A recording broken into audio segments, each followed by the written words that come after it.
Morning guys, Divine Phoenix here, and thanks for joining me today. We are going to be discussing topics related to Eckhart Tolle's The Power of Now. Just wanted to welcome you guys all in. We're going to be kind of breaking down this book into different segments and covering different topics with each one. Thanks again for joining me, and we'll be moving along with these topics now. Stay tuned. There's another really important topic called psychological time that is talked about in this text.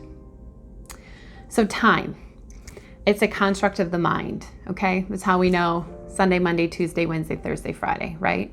And how we know the hours of the day. But that was all created by humans. It was designed as a way to kind of organize behaviors, develop work cycles. You know, there's a natural rhythm to this world with the rising and falling of the sun, moon cycles, seasons. And so therefore we constructed extra time. But in doing so, we've also limited ourselves to this understanding and this construct. So we see ourselves in this moment, again, because the ego creates this, as being less than, unworthy, and not whole and complete. And this is substantiated by time. So the ego creates this mindset because it needs chaos. It needs disorder. It needs drama to survive. It needs to be needed. So if you become aware of its needs and you become aware of its presence, which it doesn't like you to do, it wants you to see it as you and you as it. And this is where, again, becoming the observer is important. But once you can distinguish the two, then the ego starts to lose its power. You're no longer feeding it. And time is a huge part of that construct as well. So because the ego has made you think or led you to believe, or you forgot that it's not you, then you fall victim to this idea of psychological time. And since the ego has made you, or again, led you to believe that you are unworthy, you are not whole and complete, and you are not perfect in the now, what you do, or what we naturally do, is we think it will get better with time. Not now. Maybe if I do this now, if I do A, B, and C, then I can do this, or I'll become this, or I'll become successful, rich, have abundance. I will become, famous. I will do this in the future. And it creates this state of slavery in this mindset. Because now you believe yourself to not be whole and complete in this moment. And not embracing who you truly are for this idea of who you can become. And it's a never-ending loop. It's a catch-22. Because there's so many successful people in their path for, you can even say everybody has a natural path for enlightenment or a drive for, wholeness and completeness. But in that pathway, they think they will get there by doing or obtaining some things, having a stature, notoriety, all of that. But in turn, once they get there, they still feel that same void. Because the ego is not meant to be whole and complete. It's not designed to be that.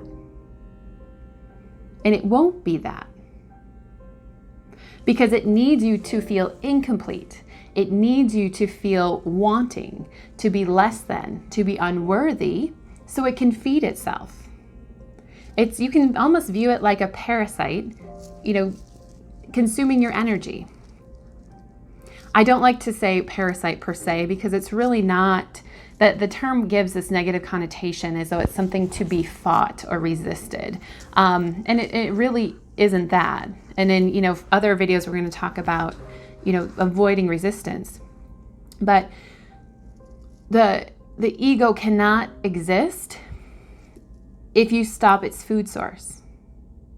And you stop its food source by stopping your energy, giving it your energy, giving it your life source, giving it unconscious control over you. So when you, again, become the observer, you sit back and you see what the ego is, what its thought processes are, and especially in its relationship to time, that in the future I will be this, and I will have this and do this.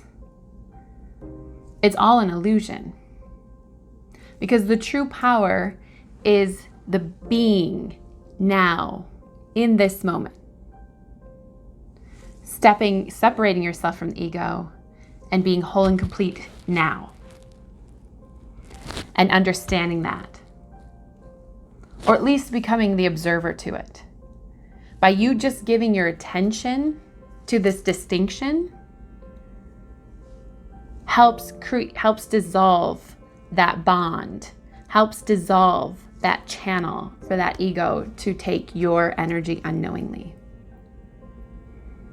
And that's where the power lies. Because once you can dissolve that, once you can see that it truly doesn't have power over you, and you no longer are chasing this fake dream carrot that it likes to dangle out in front of you with the stick, that's when you understand that the true meaning of life is to first be. If in this moment you can be complete, total perfection, and be accepting of that, that's it. That's the magic of it. You no longer are feeding this fake illusion of I need to do, think, act, then have, and then I will be. It is first the being. And then that change of mindset, that change of frequency, your entire energy field changes. And then this is where the law of attraction comes in. Because when you become in the now and embrace your true beingness, you send out this incredibly high vibrational field.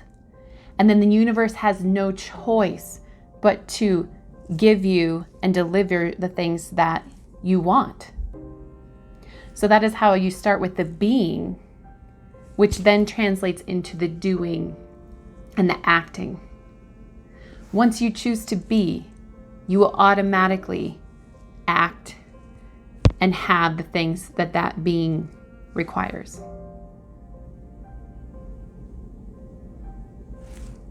Does it seem simple, yet incredibly difficult all at the same time? Sure. It does for everybody who's awakening to this process. Because it's so natural when you fall into being. It feels so easy, so natural, yet incredibly difficult because for most of us, we don't even spend the majority of our time doing it. And so there's a huge transition out of that behavior and that mindset.